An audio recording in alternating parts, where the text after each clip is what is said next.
พยากรณ์อากาศประจำวันที่25มีนา2025ความกดดันต่ำของอากาศร้อนได้ปกคลุมอยู่ทั่วทุกภาคของประเทศลาวด้วยกำลังอ่อนสมทบกับกระแสลมตะวันออกเฉียงใต้พัดปกคลุมซึ่งจะเฮ็ดให้อากาศยังจะเย็นในตอนเช้าโดยเฉพาะแขวงภาคเหนือด้านตะวันออกแขวงไชยสมบูรณ์และเขตภูเพียงบริเวณส่วนตอนบ่ายอากาศจะร้อนขึ้นตืมพอมีหมอกแห้งปกคลุมอยู่ทั่วไปในตอนกลางวันและจะมีฝนตกฟ้าห้องฟ้าเหลื่อมในระดับคอยพอมีลมพัดแห้งอยู่บางท้องถิ่นพยากรณ์อากาศแต่ 7 โมงของวันที่25หา 7 โมงของวันที่26มีนา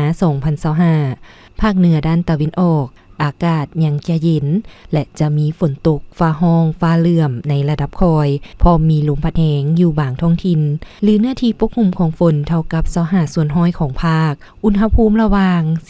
14-32 องศาภาคเหนือด้านตะวันตกอากาศเย็นในตอนเช้าส่วนตอนบ่ายอากาศจะร้อนขึ้นตืมพอมีหมอกแห้งปกคลุมอยู่ทั่วไปในตอนกลางวันและจะมีฝนตกฟ้าห้องฟ้าเหลื่อมในระดับคอยพอมีลมพัดแห้งอยู่บางท้องถิ่นหรือเนื้อที่ปกคลุมของฝนเท่ากับ20ส่วนห้อยของภาคอุณหภูมิระหว่าง 17-37 องศา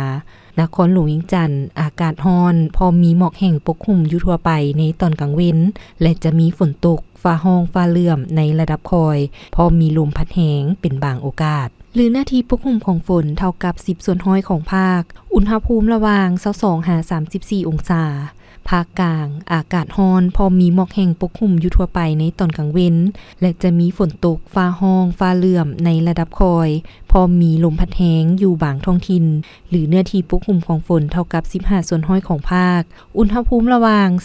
20-37 องศาแขวงไชยสมบูรณ์อากาศหนาวเย็นและจะมีฝนตกฟ้าห้องฟ้าเหลื่อมในระดับคอยพอมีลมพัดแห้งเป็นบางโอกาสหรือเนื้อที่ปกคลุมของฝนเท่ากับ10ส่วนห้อยของภาคอุณหภูมิระหว่าง13-33 องศาภาคใต้อากาศร้อนขึ้นพอมีหมอกแห้งปกคลุมอยู่ทั่วไปในตอนกลางวันและจะมีลมพัดแห้งอยู่บางท้องถิ่นอุณหภูมิระหว่าง20-37 องศาสำหรับเขตภูเพียงบริเวณอากาศหนาวเย็นพอมีลมพัดแห้งอยู่บางบริเวณอุณหภูมิระหว่าง12-29 องศา